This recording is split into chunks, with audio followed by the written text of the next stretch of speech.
Hey there, it's Nathalie, and there's literally no telling what kind of project I'm going to be into next. So I have a friend that's a contractor, and he's putting in a hammered copper sink, and he wanted to do a vent hood that looks like hammered copper. So I went out to the location. He gave me some photographs, and it was really hard to tell from the photographs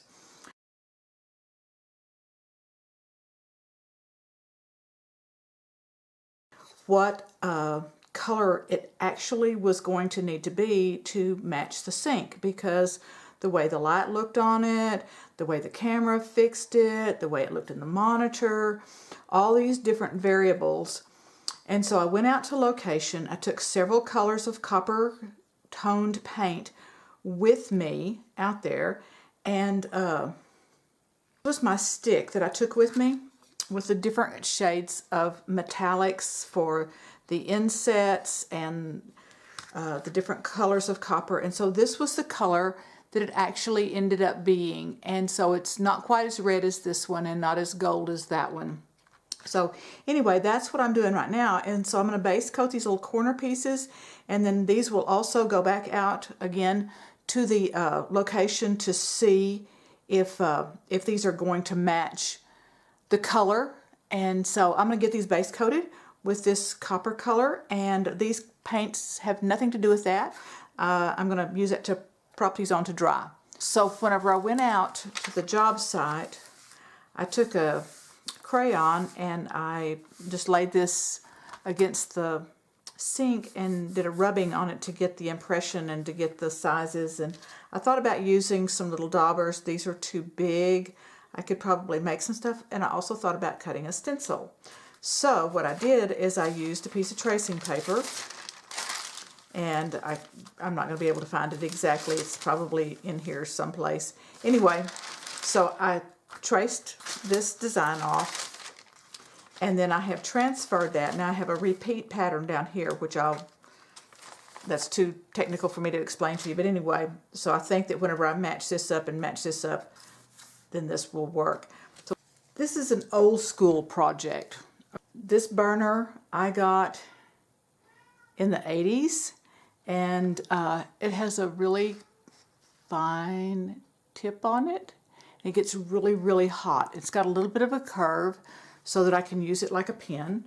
So I've drawn off a stencil. I'll show you a little bit more about that. But anyway, so I've got a tempered glass cutting board that I've turned upside down, so it's got the smooth side here, just to give me a not paper surface. I've got my paper laid up underneath here. And so what I'm going to do is carefully, this is still hot because I just unplugged and replugged it, and just go around these little designs. This is going to take me a little bit, but my project is pretty good size, and so this will, and if I paint it, I'll probably wind up doing a pretty much repeat pattern, like probably too much of a circle. And so I thought, well, and I tried to do this on a scan and cut, and it said it was too many little tiny designs, so couldn't do it on scan and cut. And I thought, oh, I have someplace in my stash, I have a stencil burner.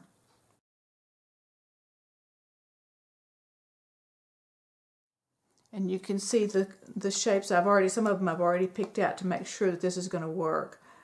So this, I'm on a piece of stencil material where you can make or cut your own stencils. Just a plastic, so it kind of has a little bit of a smell to it, but if I was going to do this very much, I need to be in a very well ventilated area. So let me lay this to the side a second and show you. And you can see the little holes right there.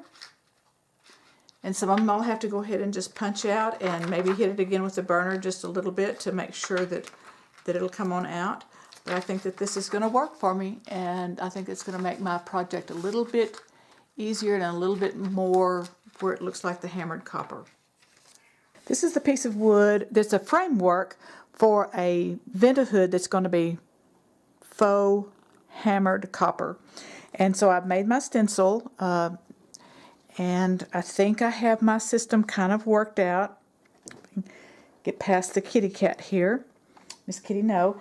I'm just using like a dense sponge. I tried a stencil brush and it was losing hair, so I'm not going to use that. And so I've got some black, some metallic sequin black, and it's antique copper.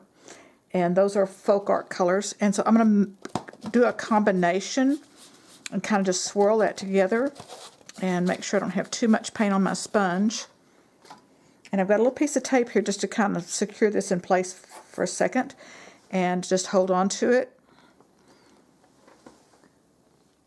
Whoops. Am I out of time? It says it's recording, but it doesn't have much time. So I'm just going to pat this with my sponge.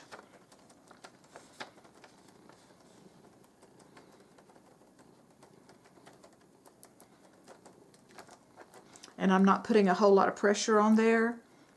And then I might just come back and do a little bit of swirls in here to kind of smooth that out and get into those crevices, but not with so much paint on my sponge. And so this is the effect that I get. I was pretty happy with the way this turned out. This is a photo of how the real copper looked, and then this is how the faux copper looked. More than me being excited, the customer was excited. The contractor and the customer were both excited when they had it installed. Hey, listen, give me a little thumbs up, subscribe if you enjoyed this video. Hop over to my hall closet for my other DIY projects. Thank you so much for watching, and I will see you next time. Bye.